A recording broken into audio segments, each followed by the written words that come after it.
Muy bien, muy buenas tardes a todos. Bienvenidos a tu programa de Café Psicoanalítico. Hoy viernes de café, 1 de noviembre ya. Y bueno, con un tema muy interesante, importante, fundamental, que son las urgencias psicológicas, qué hacer y cómo intervenir cuando hay una urgencia psicológica, por supuesto. Por eso son programas de primeros auxilios psicológicos. Y primero nos presentamos, por favor, Odette, si eres tan amable. Hola, buenas tardes. Mi nombre es Odette Yáñez. Un gusto de saludarlos como siempre y bienvenidos a este tema que es muy importante, sobre todo los que tenemos primer contacto en salud mental y del cual tenemos que saber y dominar perfectamente bien. Muy bien, gracias, Odette. Raúl, por favor. Muy buenas tardes para todos y todas, espero que se encuentren muy bien. Los saluda con gusto Raúl Ruiz Temis para revisar un tema, como mencionaba Odette, de primera mano y de suma importancia para todos los que trabajamos en salud mental y, por supuesto, en contextos hospitalarios o clínicos. Bienvenidos.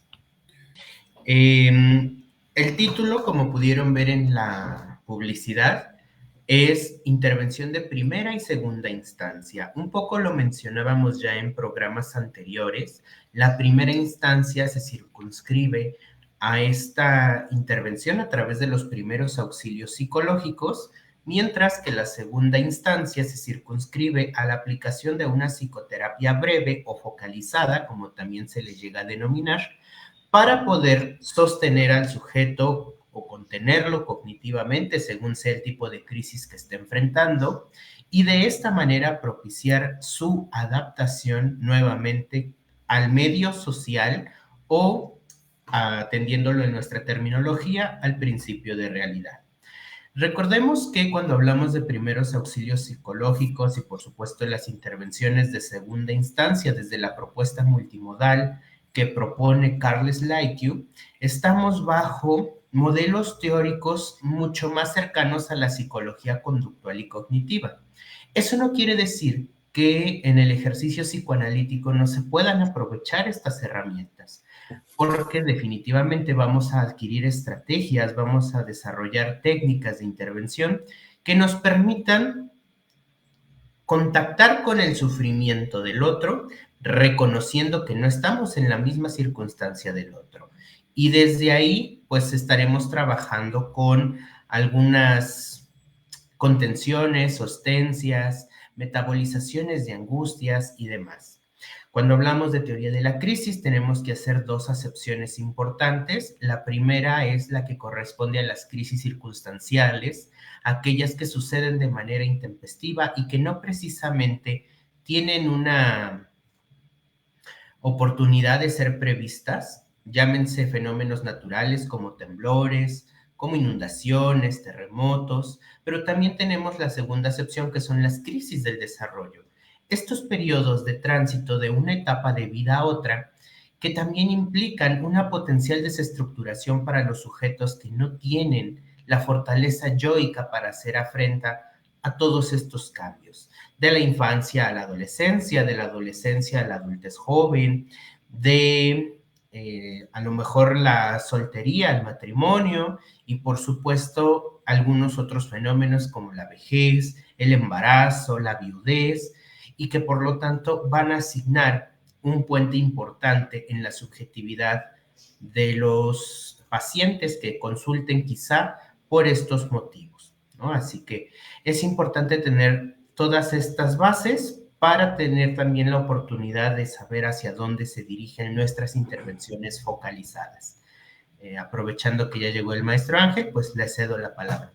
Gracias, maestro Raúl. Saludos, doctor. Y Odette, muchas gracias por estar bueno, dentro de la transmisión. Es un placer saludarles a todos. Estábamos en la atención pública, todavía con un pequeño ahí detalle de pendientes, pero miren, nos vamos integrando. Muchas gracias.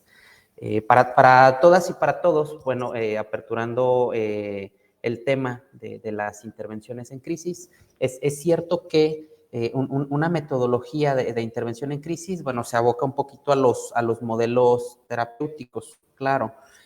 Por ejemplo, en la resolución, ¿sí? De las determinadas condiciones que acontezcan dentro de los pacientes a intervenir.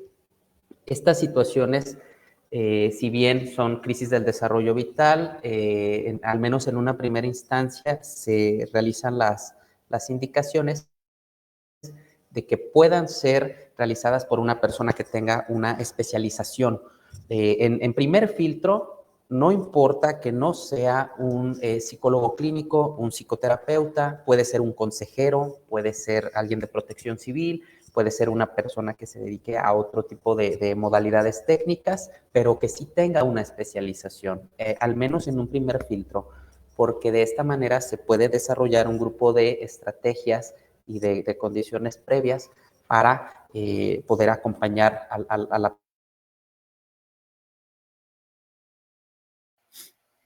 que se puede dar en ambientes hospitalarios, la intervención en crisis en primera instancia, o en un ámbito educativo, por ejemplo, las áreas psicopedagógicas o las áreas que tengan que ver con el tipo docente. En ocasiones, las y los maestros podemos... ¿Sí? ¿Se escucha? Sí, se escucha bien, Ángel. Ahí se escucha, sí, sí. Sí, sí, sí. Ok, excelente. Entonces les comentaba que, bueno, las y los maestros pueden generar también este tipo de intervenciones, gracias, que sean, pues, bueno, orientadas en la resolución de condiciones problemáticas, o también personas que se dediquen al sí. Ay, ahí tiene problemas, Ángel. Ya se fue. Bueno, Odette, por favor, si fue esta nomás. Muchas gracias. Bueno, así como comentaba el maestro Ángel, lo puede realizar los primeros auxilios psicológicos cualquier persona que tenga un adiestramiento.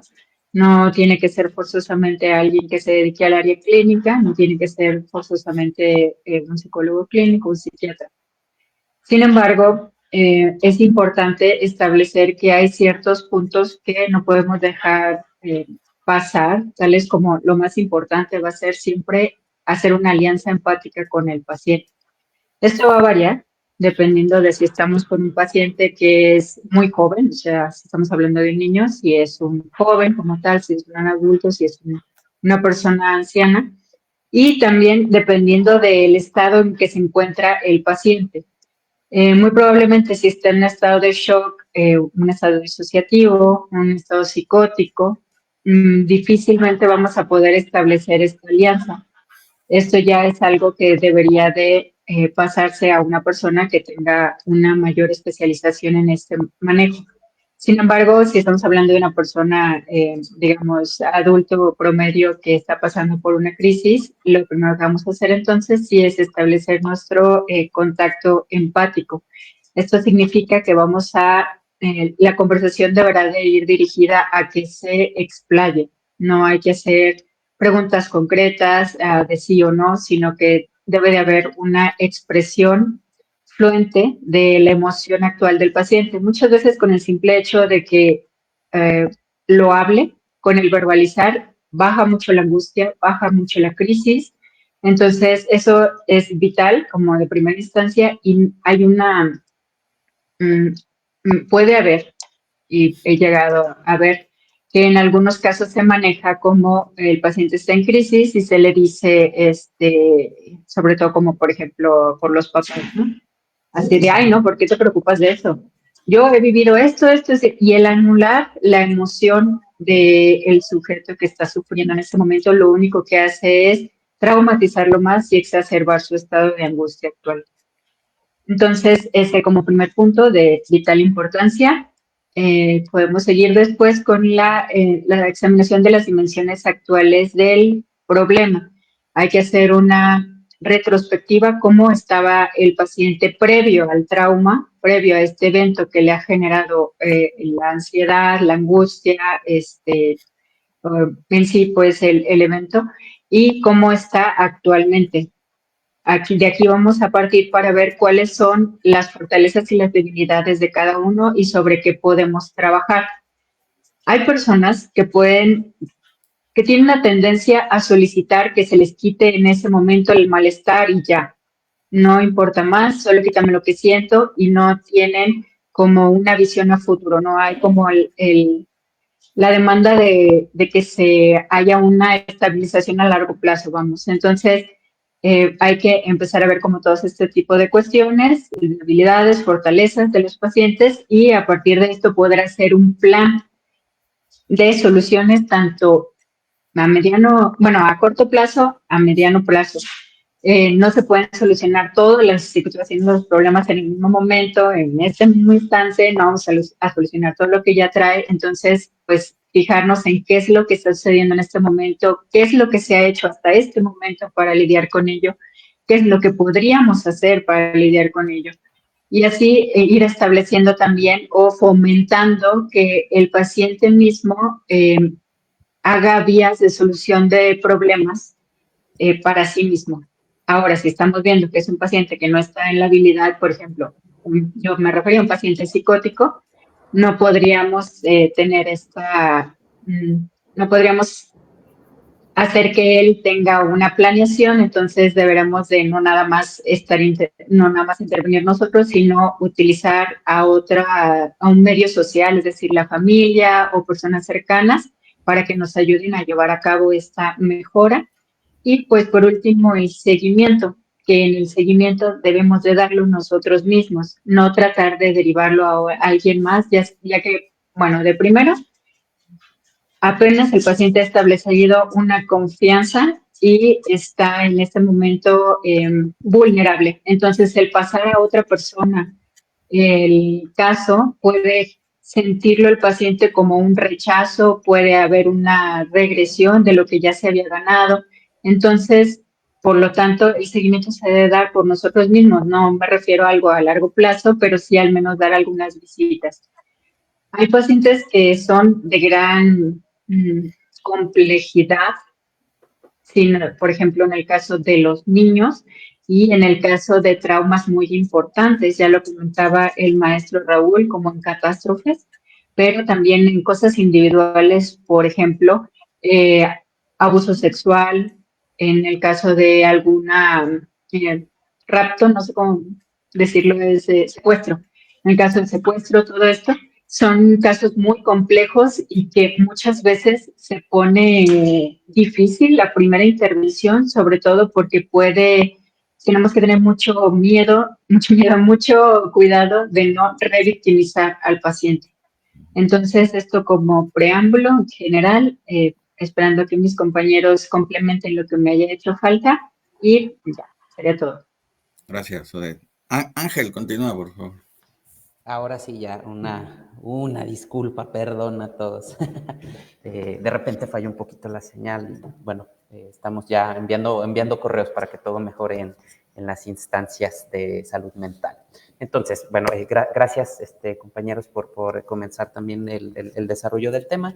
Comentábamos hace un momentito, ¿no? Y ampliando lo que comenta la maestra Odette, que bueno, si bien bajo determinadas relaciones, ¿no? Que pueda ser, por ejemplo, un desfase de tipo psicótico, alteraciones del ascenso-percepción. La intervención en crisis en esos momentos no será viable ni recomendable, incluso porque puede ser peligroso para el personal tratante, siempre y cuando se analice, se valore la situación de riesgo, que no sea vulnerable para la persona que atiende la condición en áreas de la salud mental.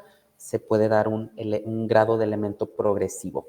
Aquí, por ejemplo, en el primer filtro, lo que analizamos muchísimo, ¿sí? Dentro del sistema de valores es niveles de urgencia.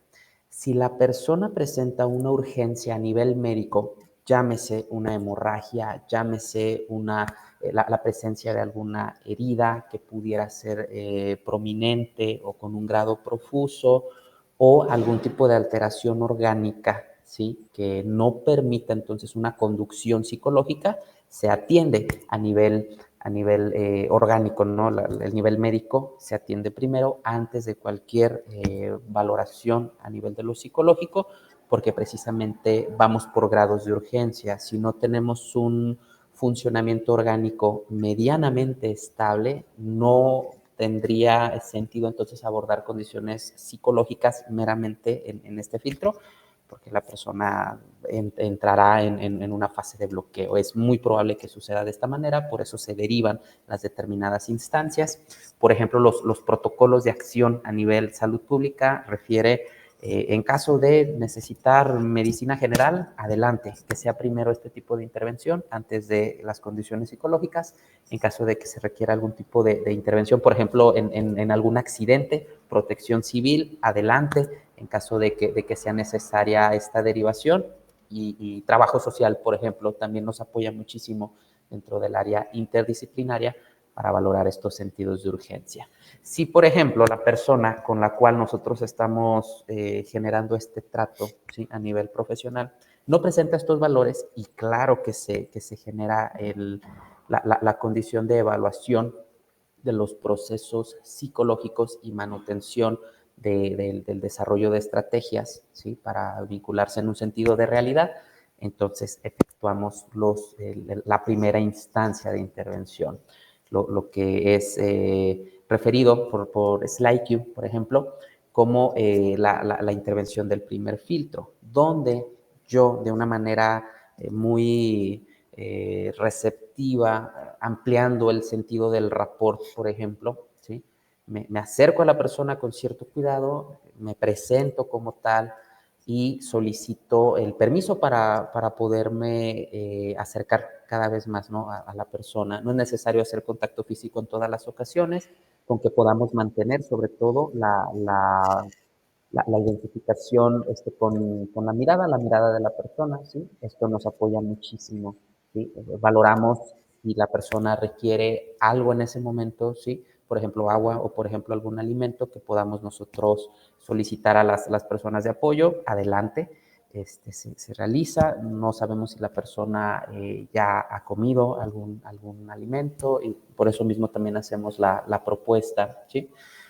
Una vez que la persona nos permite acercarnos, entonces nos identificamos y solicitamos el sondeo general.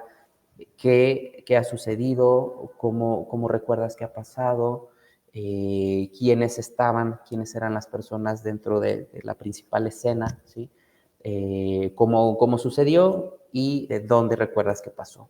Que son como nuestras preguntas esenciales, ¿sí?, para poder vincular si la persona se encuentra al menos en una orientación global, lo que puede ser orientación persona, orientación espacio, orientación tiempo. Si esto sale positivo, pues bueno, ahora ya podemos desmenuzar un poco más la intervención primaria, donde se solicita entonces que el desfogue, por ejemplo, a nivel emocional, no se reprima. Nosotros estamos como un elemento contensivo. Si la persona requiere hablar sobre un determinado tema, sobre el contenido real de esta crisis que ha acontecido, adelante, nosotros estamos ahí para escuchar y no bloqueamos esta posibilidad, ¿no?, como de la representación simbólica del fenómeno, sobre todo. Una vez que esto acontece, se realizan las recomendaciones esenciales, entonces, de poder localizar a las redes de apoyo, sea familia, sea pareja, sean personas cercanas al individuo, y poder hacer estos vínculos de conexión. Una vez realizado lo siguiente, en caso de ser necesario, podemos derivar o podemos solicitar el apoyo de alguna institución pública, llámese el DIF, por ejemplo, ¿no?, en la República Mexicana, llámese áreas de protección civil, llámese áreas de policía municipal, policía estatal, etcétera, para poderle dar un seguimiento adecuado, ¿sí? Sobre todo, en la primera instancia valoramos que ya tenemos a un sujeto un poco más activo a nivel procesos psicológicos, cuando la persona mantiene un tono muscular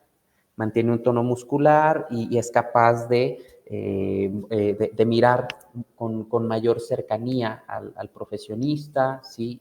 No presenta mirada desviada, no presenta un pobre control de impulsos. La persona en esencia se va restableciendo y nosotros podemos elaborar ciertas preguntas para confirmar que esto va siendo real, ¿sí? En ningún momento se recomienda utilizar estrategias un poco más como de tipo humo, ¿sí? Una estrategia de humo, donde no se le miente a la persona. Si no conocemos algo sobre algún dato, lo dejamos suspensivo, ¿sí? pensando en que pueda vincularse una desaparición, por ejemplo, pensando en que pueda vincularse un desastre natural y hay personas perdidas. En estos momentos no tengo la información, es mi deber poder continuar contigo, estoy aquí para ti, ¿sí? Y yo te apoyaré, de hecho ya viene el cuerpo de las instituciones para poder hacer derivaciones, elementos de búsqueda, etcétera, pero permíteme continuar contigo, ¿sí? Palabras como, no te preocupes, todo va a estar bien, pues no hay sentido ante eso, no hay una realidad ante ello. Échale ganas, wow, son los pecados capitales dentro de las áreas en psicología, donde el profesionista con una especialización sobre este tema sabrá perfectamente que hay 1001 formas de poder abordar estos elementos de emergencia sin caer en esas expresiones de pleonasmos, ¿no? En esas expresiones que no nos llevan a ningún lado y que con toda razón y con justificación al menos, cualquier persona puede molestarse. Y en una situación así de delicada no se sugiere. Entonces es importante mantenerlo en cuenta, elementos de urgencia, si la condición médica está estable, ahora sí abordamos las áreas psicológicas y sobre esto mismo ampliamos un poco más la condición. Todo sobre la primera instancia, claro.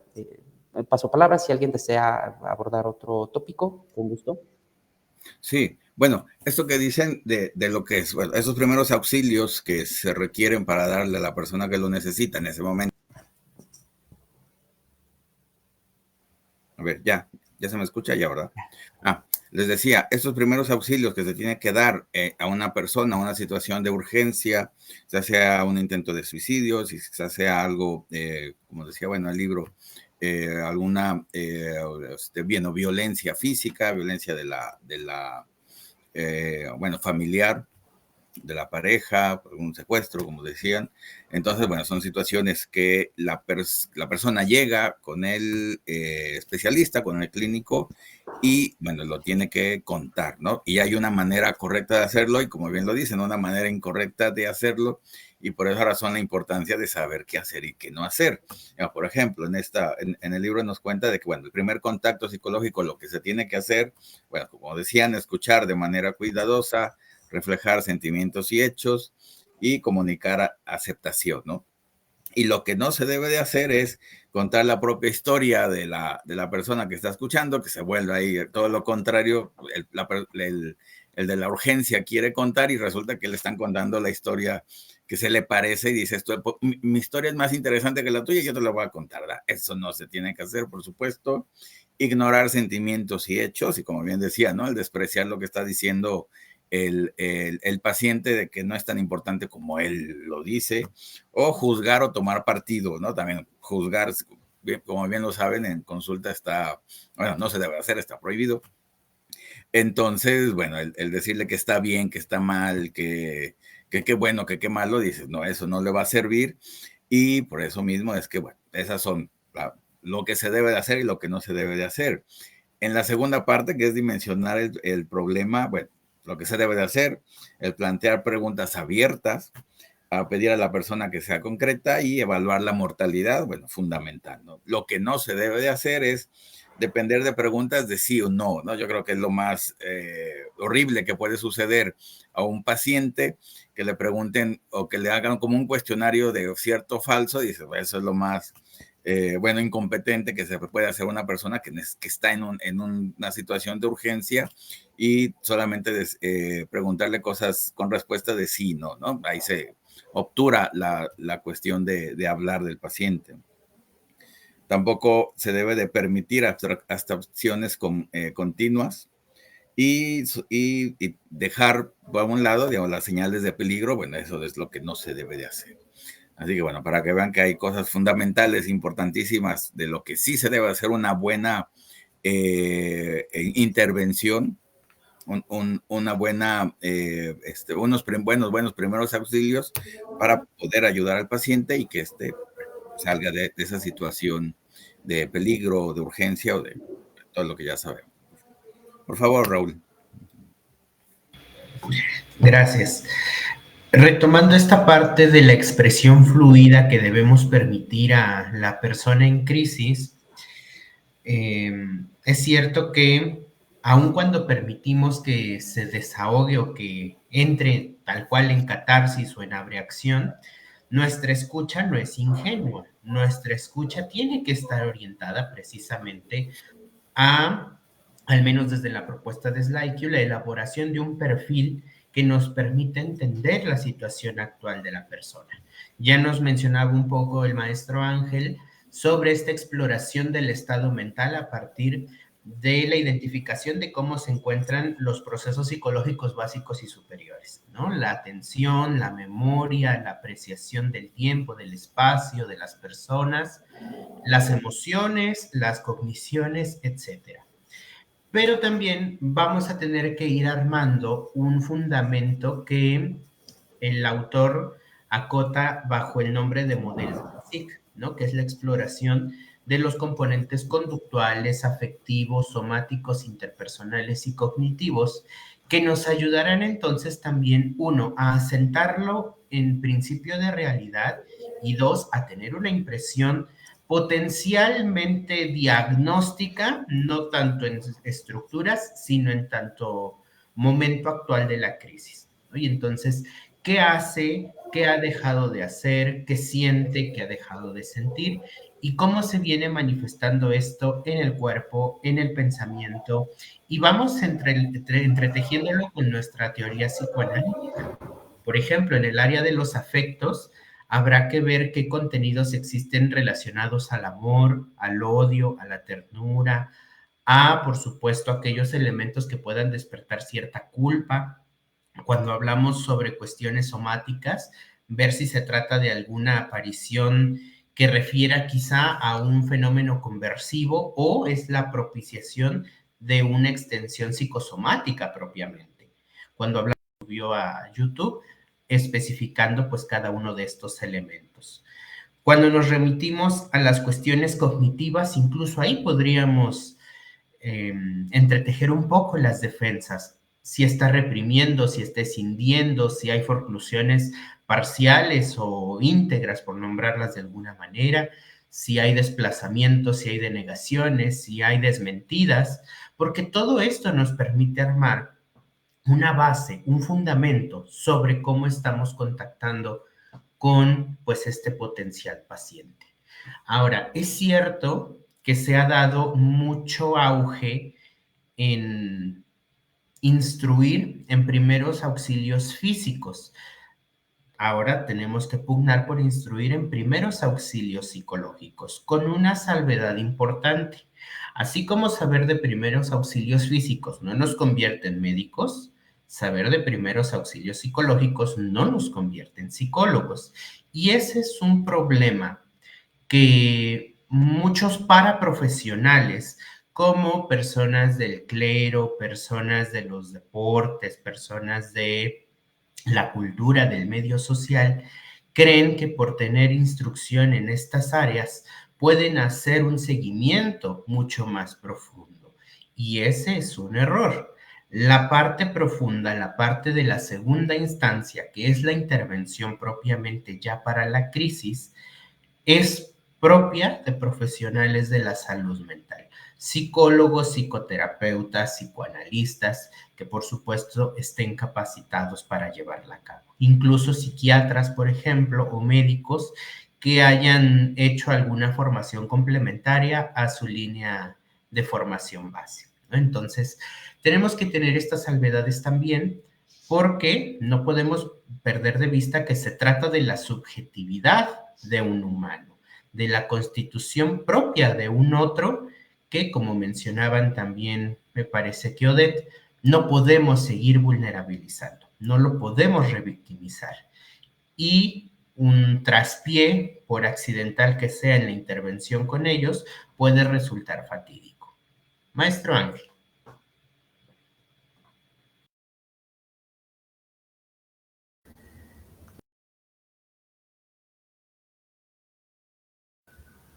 Ahí está, listo. Excelente, maestro, gracias. Comparto totalmente este tipo de comentarios, sobre todo ampliando, ¿no?, la condición. El especializarnos en algo no nos vuelve profesionistas en la antesala de, ¿no? La práctica es muy, muy importante también este detalle. Una cosa es tener las herramientas indispensables para abordar una situación, como lo puede ser precisamente la intervención del primer filtro en un primer auxilio psicológico, y algo muy distinto, el poderle dar un seguimiento profesional a esta persona o este grupo de personas que presentan las complicaciones en una segunda instancia de psicoterapia. Es totalmente distinto, a nivel de urgencia funciona, pero es importante separarlo, ¿sí? Lo separamos porque si no entramos ahí en temas también ya legales, lo que es nombrado para las profesiones, la Dirección General de Profesiones a nivel federal, como usurpación de la profesión, donde ahí son otro tipo de temas, ¿no? Que es muy importante tenerlo en cuenta, sobre todo por los auges que existen también, lo observamos en redes sociales, lo observamos en TikTok, lo observamos en Facebook, Instagram. Estamos repletos de coach, ¿no? Y esta situación de primera información y entretenimiento, contenidos de 12, 11 segundos, puede ser entretenido, pero de eso a que me sirva a mí, ¿no? El consejo, la recomendación que se da en el canal Sultanito, Manganito, etcétera, pues bueno, es ya más complicado. Afortunadamente, Café Psicoanalítico siempre se ha reconocido por mantener profesionistas certificados dentro de las áreas de intervención. Agradezco a todos los colaboradores de Unifreud, así que, pues bueno, estamos en excelentes manos al respecto. Y hablando sobre este punto, para todos aquellos que estén interesados en poder formar parte de esta nueva, ¿sí?, apertura de la especialidad, ¿sí? Pues comenzamos el 12 de noviembre, vamos a estar en horario nocturno, hora centro de México, 7 de la noche iniciamos, hora centro de México, modalidad en línea, intervención en crisis y primeros auxilios psicológicos para todas las personas interesadas en este tipo de grado especializante. Estamos completamente a sus órdenes para ello. Hemos tenido muy buenas respuestas por parte de la audiencia, agradecemos mucho su confianza y pues está allí también ya la primera invitación, ¿sí? Aún tenemos espacios disponibles para todos y para todas. Estamos a la orden, pues, para los y las interesadas. Gracias, Ángel. Odette, por favor. Gracias. Bueno, continuando con lo que es el sistema CASIC, que inició conversando el maestro Raúl. Bueno, aquí cuando ya hay una intervención de por medio, es importante ir haciendo un seguimiento de estos 5 criterios, 5 rubros, desde que empezó o sea, desde que hay el debut o el evento traumático y cómo ha ido, o sea, cómo era antes, cómo fue a partir de eso y cómo ha ido mejorando, si es que va mejorando o si ha ido empeorando. Cuando hablamos de un evento traumático, no hay que quedarnos con que solamente o sea, nos referimos a un evento violento, catastrófico, algo que atente contra la vida. Pueden ser muchas cosas, incluyendo los cambios de etapas de vida, como decía el maestro Raúl. Entonces, muchas veces es un tanto torpe la instauración de los síntomas y no los logran identificar hasta que ya hay un estado de crisis inminente, ya sea crisis de pánico o hay ideas suicidas o hay algún intento suicida o todo esto. Y desde antes ya se viene cargando con ciertos cambios en estos dominios, ¿no? Desde antes ya se viene trayendo quejas somáticas, por ejemplo, que gastritis, colitis, cefaleas, que ansiedad entra como algo somático, que hay cambios en los pensamientos, hablando de lo cognitivo, fantasías de muerte sin llegar al plan suicida, fantasías de muerte refiriéndome también a lo que serían las fantasías pasivas, porque un pensamiento de no quiero estar aquí, pero tampoco me quiero matar, también puede ser el iniciador y que posteriormente, en el transcurso de la agudización o la cronicidad de la enfermedad, puede llegar a terminar una ideación como tal suicida o un intento suicida. cambios en los sentimientos, en los pensamientos, en los sentimientos tales como que estén apáticos, cansados, anhedónicos, abúlicos.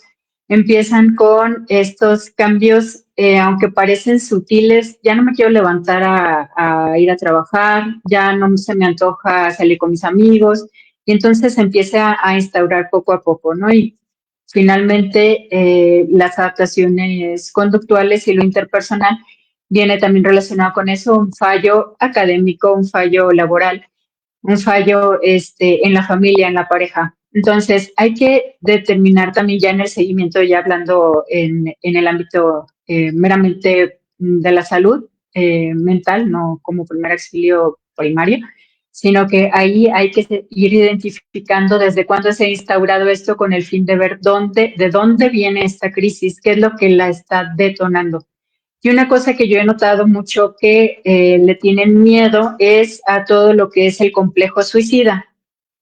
El complejo suicida es muy amplio y va desde la ideación, o sea, lo ideativo nada más, hasta lo conductual.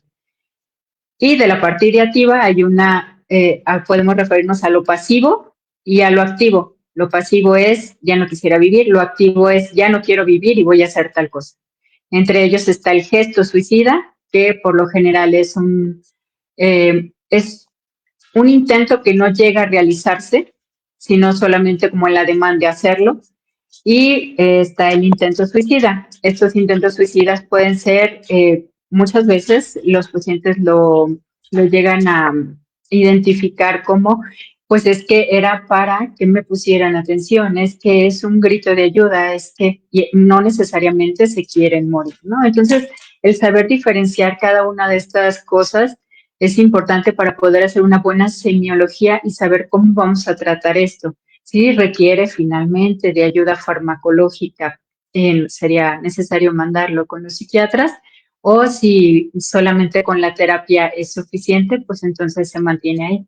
Pero hay que perderle el miedo un tanto a lo que es todo el complejo suicida, porque en la actualidad vemos que el suicidio ha aumentado muchísimo, no refiriéndome al suicidio consumado, sino a todo el complejo, desde las ideas hasta las autolesiones con los perfiles suicidas y finalmente los actos. Ya vemos cada vez niños más pequeños que tienen estas ideas o que hacen estos actos, y también entonces saber cómo encauzar a cada uno de ellos, cómo manejar a cada uno de ellos y estar preparados y no asustarnos. Se pueden hacer algunos tamizajes rápidos para saber si lo derivamos al psiquiatra o no. Tenemos el Columbia y tenemos algo todavía muchísimo más breve, que es el SAD Persons, que lo pueden utilizar como filtro nada más para saber si se envía o no a ayuda extra a farmacológica. Y sería todo. Sí, completamente cierto todo. Para que vean que hay muchos recursos para poder tratar a este tipo de personas o estas urgencias. Y bueno, como dice Ernesto Medina, saludos Ernesto, dice, es responsabilidad de la persona capacitada de intervenir en el caso que se presente la acción, un asalto, un intento de secuestro, abuso sexual, desastre natural. Pues sí, por supuesto que sí. Es igual que si alguien en la calle sufre un infarto y tú sabes RCP, no vas a decir, ay, pues qué otro vendrá para que lo salve, ¿no? Tiene que ser en ese momento, es la importancia de saberlo y de aplicarlo, por supuesto. Y por eso mismo es que para eso es, para quien lo necesite en ese momento, darle estos primeros auxilios.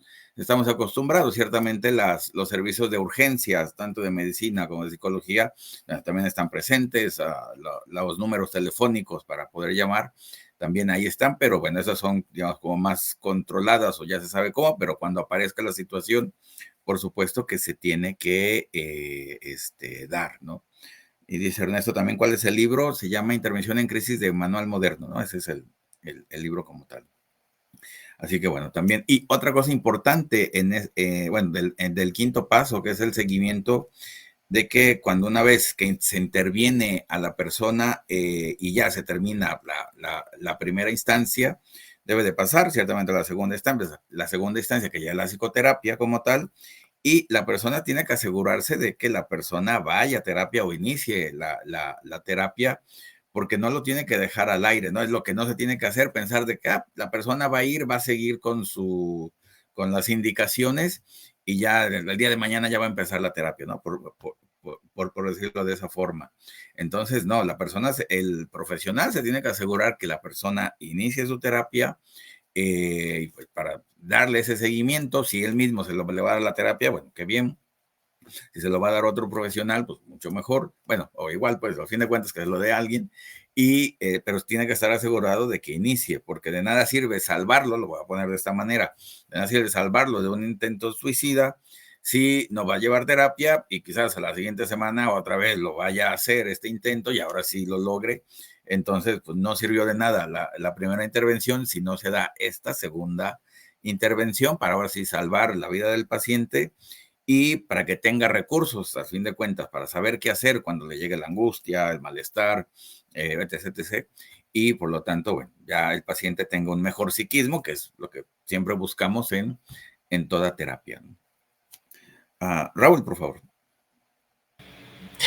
Complementando su respuesta a la pregunta de Ernesto, doctor, no podemos olvidar que uno de los principios clínicos que propiamente SlideQ coloca para poder hacer este tipo de abordajes es el de oportunidad.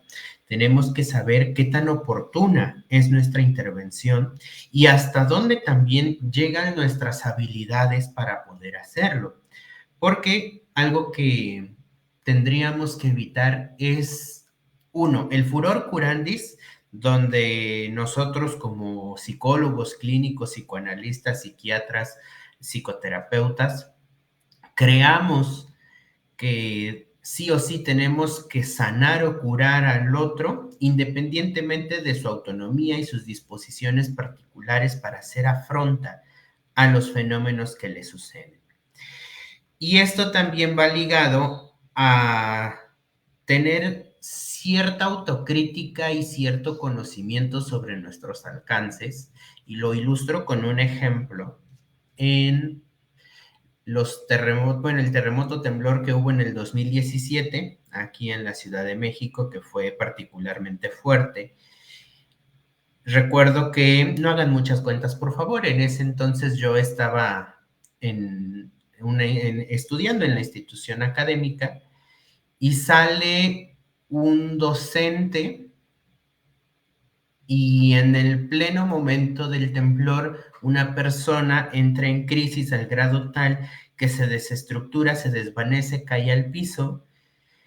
Esta persona era conocida supuestamente por ser hiperdoctorada en intervenciones en crisis y demás, y para poderla regresar a principio de realidad la agarra y le da un derecho y un revés, y en medio de todo fue un exabrupto adicional porque encima la persona sufrió más, ni siquiera regresó como a principio de realidad, se le vulneró físicamente y bueno, se tomaron las medidas correspondientes institucionales en ese punto, ¿no? Entonces, pues es importante no perder de vista que este criterio de oportunidad implica eso, ¿no? Un ejercicio, una práctica ética y responsable en el contacto con el otro para no vulnerarlo más en su constitución subjetiva. Y si a eso le imprimimos que todos somos portadores de una estructura psíquica particular,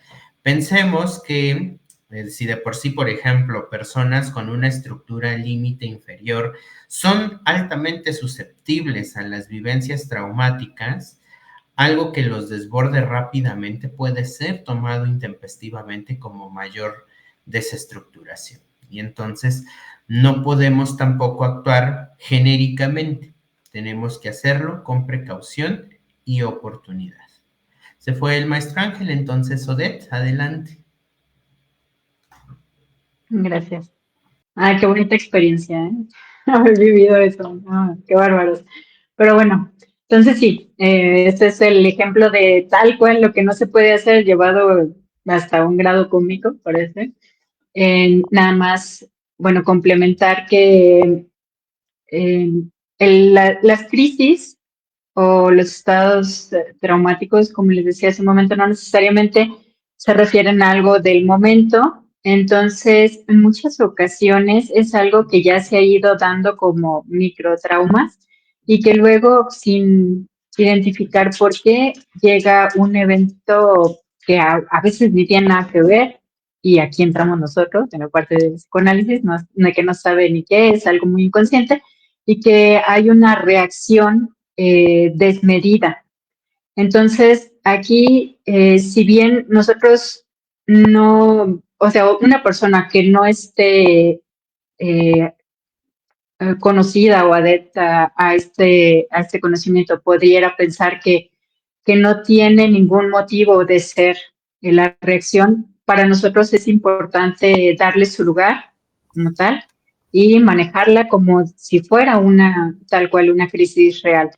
Ha habido momentos, o sea, me ha tocado ver personas que han aguantado muchísimas cosas y que de repente, no sé, que alguien no los salude en la calle sea un evento que les genere pánico. Y entonces, como en estas situaciones es donde les digo, no es el hecho del evento que lo ha detonado, sino todo lo que ya trae por detrás. Entonces aquí es donde nos tocaría desmenuzar, deshilar bien desde cuándo empieza todo esto para poder trabajar adecuadamente con lo que está propiciando la sintomatología actual, lo que ha detonado el trauma. Bueno, más bien el síntoma, porque el trauma ya fue como inscrito desde antes con pequeños atisbos, pequeños traumas que se van dando de poco a poco y que finalmente llegan a esto. Una persona también que ha sido víctima en múltiples ocasiones, por ejemplo, me ha tocado ver también de abuso sexual, ¿no? Que no había tenido una reacción como tal, había sido vivenciado el abuso sexual en varios momentos de la vida y de repente llega uno de tantos y está la desestructura por completo. Entonces, aquí igualmente hay que tratar a esta persona como una persona traumatizada. Igual, como decía el maestro Raúl, las pacientes limítrofes inferiores son muy susceptibles a recibir esto como un trauma importante y desbordarse. Entonces, aquí vemos pacientes que con una cosita ya generan un estrés postraumático, un estrés agudo, y que suele ser muy incapacitante, porque la sintomatología es muy, muy extensa y es muy... entorpece mucho la vivencia diaria de los pacientes y es muy molesto la sintomatología somática. Entonces, también en esta área, tener el conocimiento de qué es lo que puede pasar, los antecedentes y cómo contener en caso de que volviera a ocurrir una nueva situación similar para poder hacer frente a ello. Sí, completamente cierto. Bueno, saludos ya casi, nos vamos, saludos a Eric y a José Luis de Radio María, saludos, los alcanzamos ahora sí un minuto antes, sí, para que vean que sí pudimos ahora saludarnos. Bueno, ya se fue Ángel, no sé, algo pasó, estaba y ya no está. Así que, bueno, pues ya estamos al final. Pues, último comentario y despedida, por favor, Raúl. Claro. En particular, pues, seguir insistiendo en que la formación es necesaria, es imprescindible, no porque sean intervenciones básicas en tanto fundamento, no en tanto sencillez, quiere decir que cualquiera las puede hacer. Se requiere una instrucción, una formación, se requiere una actualización constante y conocimiento protocolario, como mencionábamos anteriormente. Si bien es cierto que lo primordial es la subjetividad humana y no tanto el cuadernillo o el protocolo de notas, también cumplir con ello es importante porque finalmente están diseñados para su utilidad, tienen un fin y una de las metas es, por supuesto, lograr la readaptación a, pues, la realidad. Slide nos recuerda que frente a las crisis, los pacientes o las personas no necesariamente van a retomar su vida como antes, ¿no? Porque al final es una experiencia de aprendizaje. Aprendizaje tanto en lo aprendido cognitivamente como en lo aprendido en tanto aprensión. Y desde ahí es una nueva experiencia que se integra a su registro vital, ¿no? Así que, pues, en ausencia del maestro Ángel, insistir en la inscripción para su certificación. Ya les comentaba él, inicia el martes 12 de noviembre, estarán en horario de 7 a 9 y por supuesto es importante para todos y todas quienes, como mencionaba Odette, tengan contacto de primera mano con pacientes, ya sea clínicos, ya sea hospitalarios, incluso como un elemento formativo si somos docentes, si somos incluso para psicólogos organizacionales, porque pues la transmisión de malas noticias no sabemos cómo puedan impactar. Desde ahí, pues muchas personas ante, por ejemplo, un despido, la jubilación, a lo mejor algún procedimiento académico o institucional, puedan vivirlo como potencialmente traumático y desemboque una crisis. Habrá que saber cómo atenderla en el caso de que se presente. Es todo de mi parte, les agradezco. Se despide Raúl Ruiz con el gusto de cada semana y no se pierdan, mañana hay un programa especial sabatino sobre trastornos de la conducta alimentaria. Así que pidan muchos dulces el día de hoy, guarden unos pocos para que nos acompañen el día de mañana. Hasta pronto. ¿Que no es mañana, el Día de Muertos? No, o bueno, hoy se piden dulces aquí en la Ciudad de México, no sé, en otros lados. ¿Qué no era ayer? Bueno, cosas extrañas de Ciudad de México que uno no entiende. Para que veas, somos la diferencia. Ay, qué diferente. Bueno, porque ahorita platicamos. Por favor.